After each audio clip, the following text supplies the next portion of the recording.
Hi அஸ்ஸலாமு அலைக்கும். வாங்க நம்ம முறுக்கு எப்படி செய்கிறதுன்னு பார்க்கலாம். அதுக்கு தேவையான இன்க்ரீடியன்ட்ஸில் பார்த்துக்கலாம். மைதா மாவு வந்து நம்ம ஆவியில் வேக வச்சு வச்சுருக்கோம். வேக வச்சு அதை சலிச்சுக்கலாம். சூடாக இருக்குது. அது கூட நம்ம உப்பு, மிளகாத்தூள், ஜீரகம், எள், உங்களுக்கு தேவையான இன்க்ரீடியன்ட்ஸ்லாம் போட்டுக்கோங்க. இது கூட சூடாக இருக்குது மாவு. சுடு எண்ணெயை கொஞ்சம் ஊற்றி நமக்கு மாவை பரட்டி எடுத்துக்கலாம்.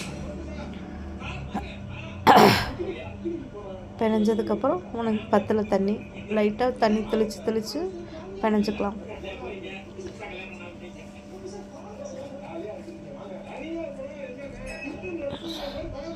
ஆவியில் வேக வச்சு சளிச்சிட்டு இப்படி ஆயிரும். பிணைஞ்சாச்சு, இப்படி இருக்குது பார்த்துக்கோங்க. நம்ம முறுக்கு போடுற குழாயில் வந்து நம்ம போட்டு எடுத்துக்கலாம்.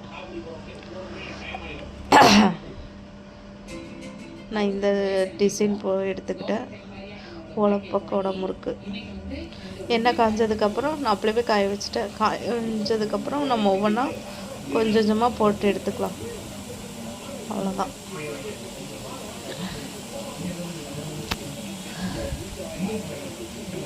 லைட்டாக பொன்னிறமாக ஆனதுக்கப்புறம் இங்கிட்ட திருப்பி போட்டதுக்கப்புறம் எண்ணெயெல்லாம் இந்த இப்படி பொங்குதில்ல, நல்லா பொங்கி இருக்குதுங்களா.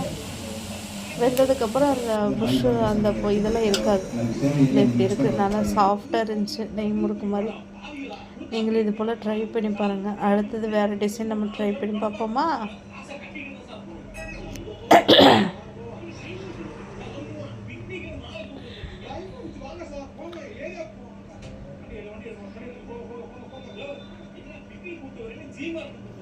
இந்த மாதிரி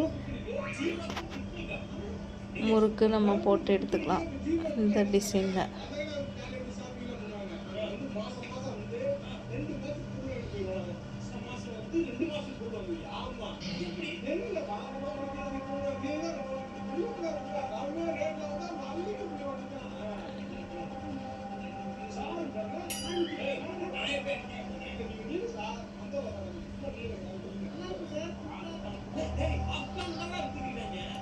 அவ்வளோதான், வெந்துடுச்சு பார்த்தீங்களா.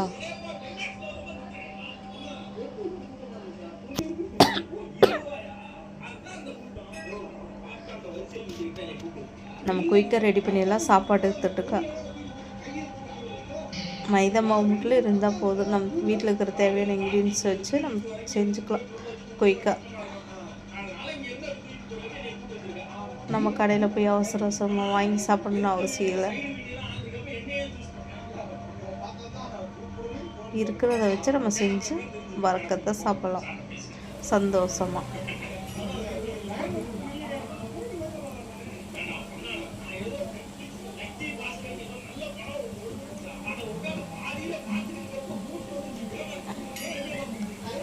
அவ்வளோதான். நீங்கள் இது போல் ட்ரை பண்ணி பாருங்கள்.